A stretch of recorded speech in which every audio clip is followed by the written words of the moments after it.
Hello viewers, কেমন আছেন সবাই? নতুন আরো একটি ভিডিওতে সবাইকে স্বাগত জানাই। আর আজকের এই ভিডিওতে আমি আপনাদেরকে জানাবো মানিকগঞ্জ জেলা সম্পর্কে। মানিকগঞ্জ জেলার ইতিহাস, উৎপত্তি, নামকরণ এবং সেই সাথে জানা অজানা সকল তথ্য থাকবে আজকের এই ভিডিওতে। সো চলুন শুরু করা যাক আজকের এই ভিডিও।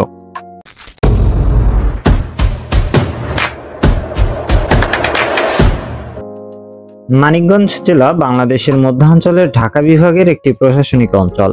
বাংলা মধ্যভাটি অন্তর্ভুক্ত মানিকগঞ্জ জেলার ভূভাগ নদীবাহিত পলি দ্বারা গঠিত। বিশেষত পদ্মা, যমুনা, কালীগঙ্গা, ধলেশ্বরী, তিস্তা সহ আরো অনেক নদ নদী যুগ যুগ ধরে এ অঞ্চলের ভূগঠনের সক্রিয় ভূমিকা পালন করেছে। ইতিহাস: মানিকগঞ্জ মহকুমা প্রতিষ্ঠিত হয় 1845 সালের মে মাসে। মানিকগঞ্জ মহকুমা প্রথমে ফরিদপুর জেলার অধীনে ছিল। প্রশাসনিক জটিলতা কমানোর জন্য 1856 সালে মানিকগঞ্জ মহকুমাকে ঢাকা জেলার অন্তর্ভুক্ত করা হয়। ডিয়ার ভিউয়ার্স, ভিডিওর এই পর্যায়ে চলুন জেনে নেওয়া যাক মানিকগঞ্জ জেলার নামকরণের ইতিহাস। মূলত সংস্কৃত শব্দ মাণিক্য শব্দ থেকে মানিক শব্দটি এসেছে। মানিক অর্থ হচ্ছে চুনি পদ্মরাগ। গঞ্জ শব্দটি ফার্সি শব্দ। তবে মানিকগঞ্জ নামে কোনো জেলা বা মহল্লার অস্তিত্ব নেই। 1845 সালে মহকুমা গঠনের আগে ঐতিহাসিক বিবরণে বা সরকারি নথিপত্রে মানিকগঞ্জ নাম খুঁজে পাওয়া যায়নি। তবে অনেকের মতে অষ্টাদশ শতকের প্রথমার্ধে মানিক শাহ নামক এক সুফি দরবেশ সিংগাইর উপজেলার মানিকনগর গ্রামে এক খানকা প্রতিষ্ঠা করে ইসলাম ধর্ম প্রচার করেন।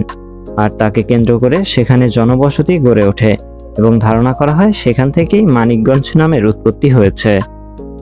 আয়তন ও অবস্থান: মানিকগঞ্জ জেলার আয়তন 1378.99 বর্গ কিলোমিটার। মানিকগঞ্জ জেলার উত্তরে রয়েছে টাঙ্গাইল জেলা, দক্ষিণে ফরিদপুর জেলা, পূর্বে ঢাকা জেলা ও পশ্চিমে রয়েছে রাজবাড়ী ও ফরিদপুর জেলা। ডিয়ার ভিউয়ার্স, ভিডিওর এই পর্যায়ে আপনাদেরকে জানিয়ে দেব মানিকগঞ্জ জেলার কিছু ইউনিক ইনফরমেশন। তবে তার আগে বলতে চাই, আপনি যদি বাংলাদেশের যে কোনো জেলা সম্পর্কে এমনই ইনফরমেশনাল ভিডিও পেতে চান তাহলে অবশ্যই ভিজিট করে আসুন আমাদের প্লে লিস্টটি, যেটির নাম বাংলাদেশের 64 জেলা।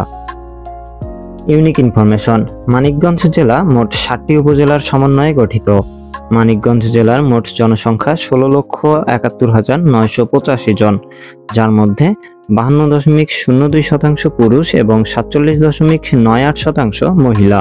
এই জেলার শিক্ষার হার 66.00%, অর্থাৎ প্রতি 100 জনের মধ্যে 66 জন মানুষ এই জেলার শিক্ষিত।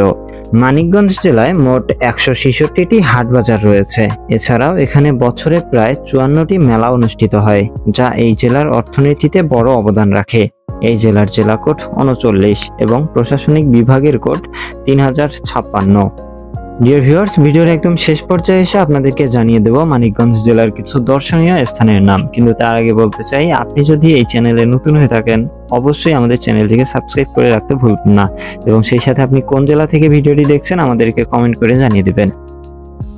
দর্শনীয় স্থান: আরিচাঘাট, বালিয়াটি জমিদার বাড়ি, তেওতা জমিদার বাড়ি, ধানকোড়া জমিদার বাড়ি, মুক্তিযুদ্ধের স্মৃতিসৌধ সহ ছোট বড় অসংখ্য সুন্দর জায়গা রয়েছে মানিকগঞ্জ জেলায়, যেগুলোতে আপনারা চাইলে গিয়ে ঘুরে আসতে পারেন।